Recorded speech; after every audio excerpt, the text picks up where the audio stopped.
Hello, welcome back to my YouTube channel. මම අද මේ වීඩියෝ එකෙන් ඔයාලට ගේන්නේ මම කොහොමද අපේ මේ පුංචි ගෙදර අවුරුදු සමරන්නේ කියලා. අපි දැනට කැනඩාවට ඇවිල්ලා අවුරුදු 2ක් වෙනවා. පළවෙනි අවුරුදු දෙකේ අපි ඇත්තටම අවුරුදු සමරුවේ නැහැ. හේතුව පළවෙනිම අවුරුද්දේ අපි ඒ කියන්නේ අපි හරියට සෙටල් වෙලා හිටියේ නැහැ. මොකද අපි මුලින්ම ආවේ අපේ කසින්ස් ලගේ ගෙදරකට. ඊට පස්සේ තමයි අපි අපිට වෙන් වෙච්ච පුංචි ඇපාර්ට්මන්ට් එකට ගියේ. ඒ ගියත් අපි අවුරුද්දෙන් පස්සේ. ඊට පස්සේ දෙවෙනි අවුරුද්දේ කියන්නේ ගිය අවුරුද්දේ මම ප්‍රෙග්නන්ට් එතකොට මගේ හස්බන්ඩ් එයා ෆුල් ටයිම් වර්ක් කරලා හිටියේ. අපේ නිවාඩු මෙහෙට අදාළ නැහැ. එතකොට ඒ දවසෙත් එයා වැඩ කරා. ඔන්න මේ අවුරුද්දේ තමයි අපි හරිම රිලැක්ස් විදිහට අපි හරි විදිහට ඔන්න අවුරුදු අපේ චූටි ගෙදර සමරන්න හදන්නේ. ලබන මාසෙට මම අපි මැරි කරලා අවුරුදු 5ක් සම්පූර්ණ වෙනවා. ඒ වුණාට ඔන්න මේ අවුරුද්දේ තමයි ඒ කියන්නේ මම ගෘහණීය විදිහට මගේ අතින් වෙන්න ඕන දේවල් හරි විදිහටම කරන්න ඕන මේ අවුරුද්දේ. අවුරුදු 5ක් ගියා ඒක හරියට කරන්න පටන් ගන්න. එතකොට මොකද අර මුල් අවුරුදු ටික අපි වෙනම නෙමෙයි හිටියේ. ඒ නිසා ඉතින් අර ගෘහණීය විදිහට මගේ අතින් ඒ දේවල් මට කරන්න බැරි වුණා. ඔන්න මේ අවුරුද්ද තමයි හරියට මේක කරන්නේ. අනිත් එක තමයි අපි හිතුවා මේක තමයි අපේ බබාගේ පළවෙනි සිංහල අවුරුද්ද. ඒක අපි මතකයක් විදිහට යාට දෙන්න ඕනේ. අපේ රටින් අපි කොච්චර දුර හිටියත් අපිට මේ දේවල් මෙතනින් නතර කරන්න උවමනාවක් නැහැ.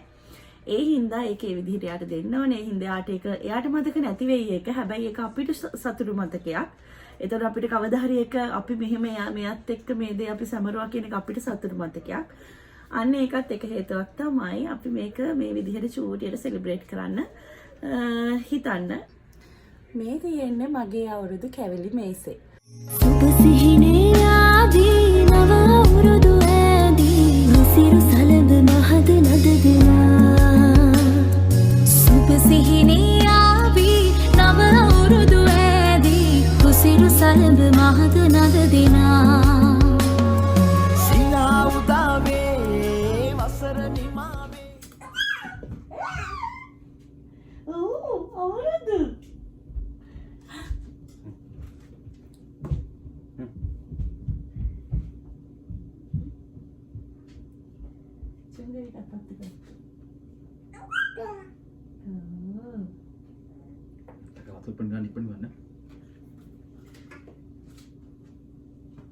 අද නේද පළවෙනි වතාවට ගෘහ මූලිකයා විදිහට පහන පත්තු කරේ.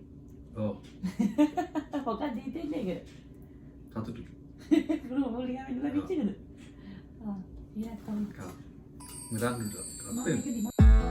සුළඟ වගේ දඟ කරන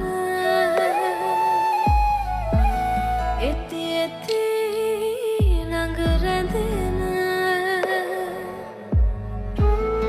ඔයා වගේ හිත නිවන